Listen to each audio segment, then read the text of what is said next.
দেখুন, কোনো রাজনৈতিক নেতার মন্তব্য নিয়ে আমি তো তার মুখে সূচ দিয়ে সেলাই করে বন্ধ করতে পারবো না, আর শেকল দিয়ে পাও বাঁধতে পারবো না। এটা গণতান্ত্রিক অধিকার। এটাই প্রমাণ করে যে পশ্চিমবঙ্গে গণতন্ত্র আছে। কারণ মানসবাবু হচ্ছে মমতা বন্দ্যোপাধ্যায় আমাদের নেত্রীর কর্মী। এই ব্লকে আমার নেতা সব্রাতি সাহেব, মিসেস গীতা ভূঁইয়া তিনিও এখানকার বিধায়ক ছিলেন, আমি তখন এমপি ছিলাম। আমার অজিত দাস, আমার তাপস জানা, আমার শুভেন্দু, আমার অঞ্চল প্রধান, আমার পঞ্চায়েত সমিতির নিমাই সিং, পিংলাকে শান্ত সুন্দর সাজিয়ে তুলতে আমরা কাজ করছি মমতা বন্দ্যোপাধ্যায় নেত্রীর অধীনে, আর আমাদের প্রধান সেনাপতি অভিষেক বন্দ্যোপাধ্যায়ের নির্দেশে। ওরা কি সাধারণ মেডিকেল জুরিসপ্রুডেন্সটাও ভুলে গেলেন? একটা দুর্ঘটনা ঘটেছে, কিছু লোক মারা গেছে, কিছু লোকের দেহ চিহ্নিতকরণ করা যাচ্ছে না।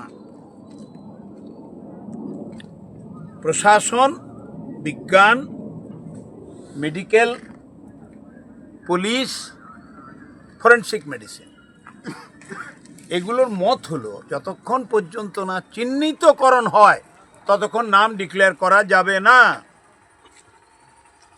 চিহ্নিতকরণ হলো না, নাম ডিক্লেয়ার হলো না, মানসবাবু সব্রাতিকে নিয়ে, শুভেন্দুকে নিয়ে, তাপসকে নিয়ে, প্রধানকে নিয়ে, পঞ্চায়েত সমিতিকে নিয়ে পৌঁছে যাবে? এটা কি হয়? এখন মুশকিল করছে কিছু আনপড় লোকের হাতে এই ভারতীয় জনতা পার্টি নামক দলটা পড়েছে। এরা বাংলায় কোনো মানুষের পাশে থাকে না। এসআইআর ভোটার লিস্টের নাম করে ভোটারদের নাম কাটার চেষ্টা করে, নাম জোড়ে না। এরা ভাবে বোধহয় এটা আসাম কিংবা বিহার। এখানের নেত্রী যে মমতা বন্দ্যোপাধ্যায়, এরা ভুলে গেছে। আর যারা আমার সম্বন্ধে মন্তব্য করছে, আপনাদের সঙ্গে তাদের দেখা হলে বলবেন একটু নিয়ম কানুনগুলো পড়ে নিতে বলবেন। আমি 46 বছর বিধানসভায় আছি, 4 বছর পার্লামেন্টে ছিলাম। আমি সর্বভারতীয় রাজনীতি করেছি, আন্তর্জাতিক দুনিয়াতে 6 বার প্রতিনিধিত্ব করেছি। তো আমি বিজ্ঞান, মেডিকেল জুরিসপ্রুডেন্স, ফরেনসিক মেডিসিন, তার সার্টিফিকেট, ডেথ সার্টিফিকেট, এখনও ডেথ সার্টিফিকেট আসছে ভাবুন। এই ডেথ সার্টিফিকেট এলে তারা কৃষকের বাড়িতে যদি কোনো দুর্ঘটনা ঘটে তার পরিবার 2 লক্ষ করে টাকা পাবে। আমার মুখ্যমন্ত্রী এত দয়ালু, স্নেহময়ী মমতা, মাতৃজাতির প্রতীক, তিনি ঘটনার পরই বলে দিয়েছেন যে সরকার তাদের পাশে আছে, পরিবারদের পাশে আছে। এবং আমরা দিনের পর দিন, minute to minute, OC Pingla Chinmoy বাবু, আমার এসপি পলাশ বাবু, কন্টিনিউয়াস তারা আমার সঙ্গে কথা বলেছেন, আমি কথা বলেছি, সব্রাতি সাহেব কথা বলেছেন, মিনিট টু মিনিট। বিশ্বাস করুন, আমরা সবাই অপেক্ষা করেছিলাম আইডেন্টিফিকেশন। আর মুখ্যমন্ত্রী তো আগেই ডিক্লেয়ার করে দিয়েছেন 10 লক্ষ করে টাকা অর্থ সাহায্য করা হবে, আর তার পরিবারের কোনো একটি মানুষকে যারা উপযোগী তাদের একটি কর্মসংস্থানের ব্যবস্থা করা হবে।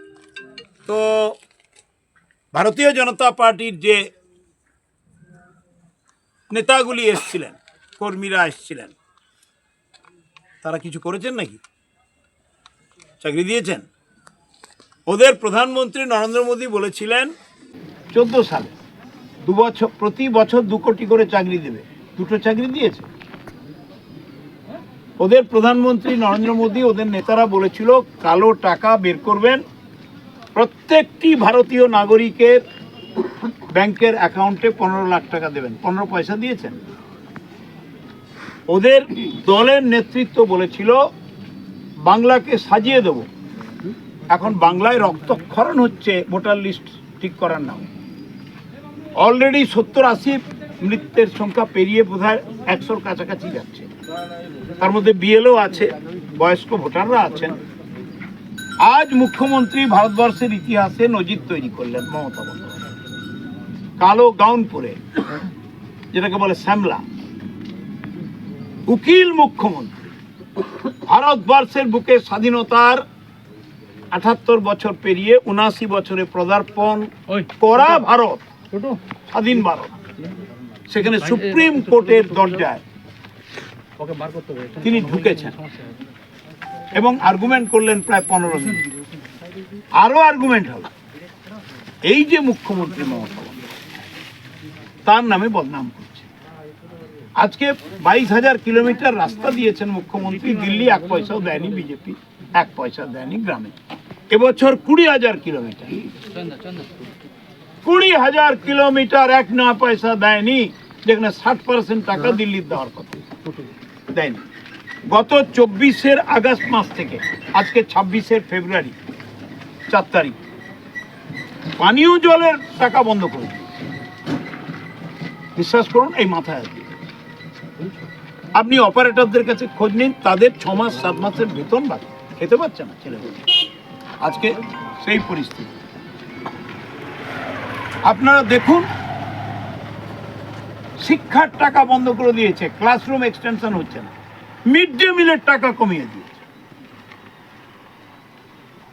আজকে ভাবতে পারা যায়, কিন্তু মমতা বন্দ্যোপাধ্যায় সবুজ সাথী বন্ধ করেননি, সাইকেল চলছে, সব দলের ছেলেমেয়েরা পাচ্ছে, তাদের বাপ মা তো অন্য দল করে তারাও পাচ্ছে, কন্যাশ্রী সব বাড়ির মেয়েরা পাচ্ছে, লক্ষ্মীর ভান্ডার 2,21,00,000 মেয়ে পাচ্ছে। সিপিএম, কংগ্রেস, বিজেপি, তৃণমূল, বিজেপির নেতারা এগুলো কি জানেন না?